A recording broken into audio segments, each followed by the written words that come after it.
Presented by माँ Bhagwati recording studio सुगुराई। नया हसल की माल पटाइबो माल पटाई कर पार्टी रे देबो पार्टी रे देबो मुर्गा चावल अकेलो नया हसल रे भईबा की सब कर भी रे अकेलो नया हसल रे भईबा की सब कर भी रे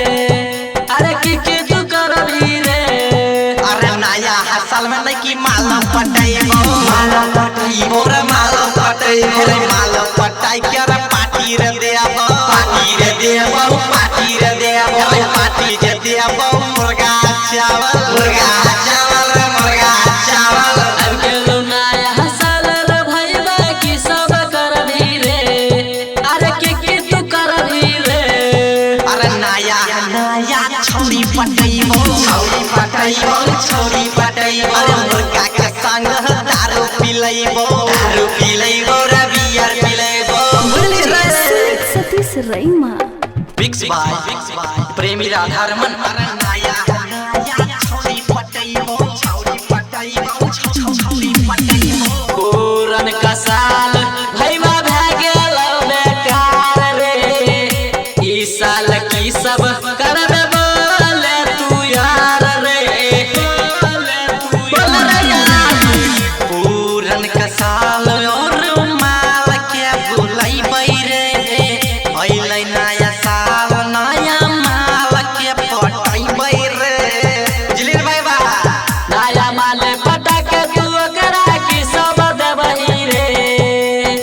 नया माले पटाके तू भईबा की सब देबही रे भाई ओकरा की सब देबही रे अरे जाना के दियाबै हठवा काले अरे सोना के दियाबै सोनवा के वाली रे सोनवा के वाली डीजे सुमित सतीश रईमा बिक्स बाय प्रेमी राधारमन नया नया छौरी पटाइबो छौरी पटाइबो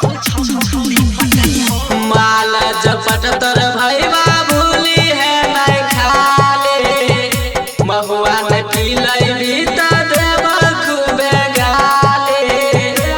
ऐसन बात नहीं छै रे भाई बा सुने रे गुलशन सन तो हमर भाई माल जब पटतौ तोरा महुआ देब पिलाई टेंशन नहीं लिए भाई बा सुने रे रदवा हमाल के साथ की करबी रे सुने रे रदवा हमाल के संग की सब करबी रे अरे की तू करबी रे माल के गालो में किसर लियबो